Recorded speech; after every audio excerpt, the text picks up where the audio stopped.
Hi, I'm Gary Ryan and welcome to another episode of the Beyond Being Good video series. In this episode I'm going to be speaking with you about managing complexity and in particular the 4 sources of organisational complexity.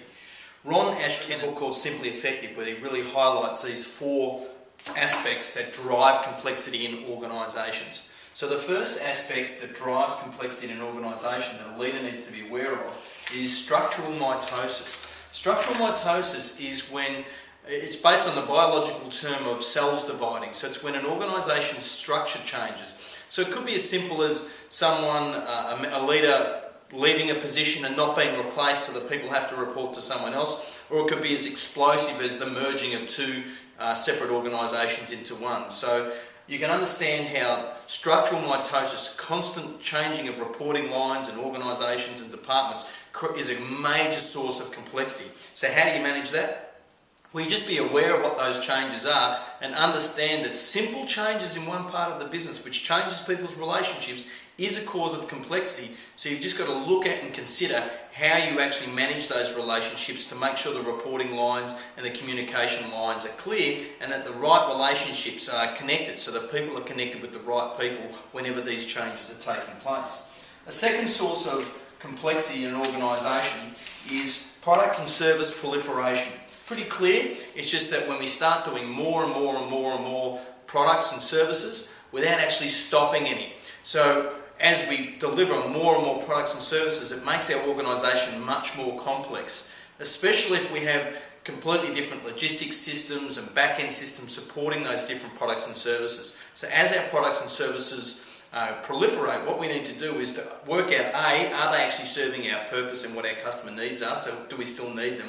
And B, how can we categorise them in ways so that they're treated in chunks from a back-end point of view and also a front-end point of view and also a logistics point of view so that the organisation can reduce complexity in how it manages those products and services. A third source of complexity for organisation is process evolution. So this is when, often with good intent, people in one part of the organisation try to improve a process. So those processes are the step-by-step structures that we use to get things done and are critical in organisations, and clearly for high performance are absolutely critical.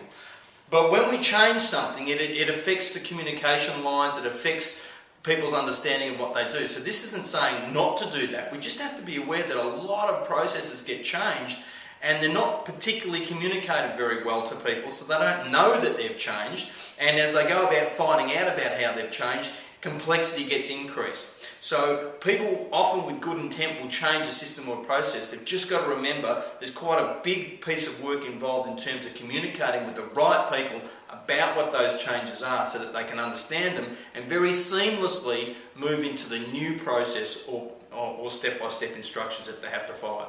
The final cause for organisational complexity is managerial behaviour.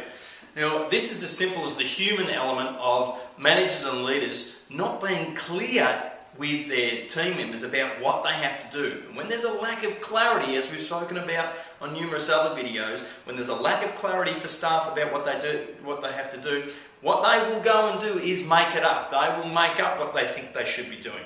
And that can be a major source of complexity in organisations. So that role of a leader of being absolutely clear with your team members about what they're supposed to be doing.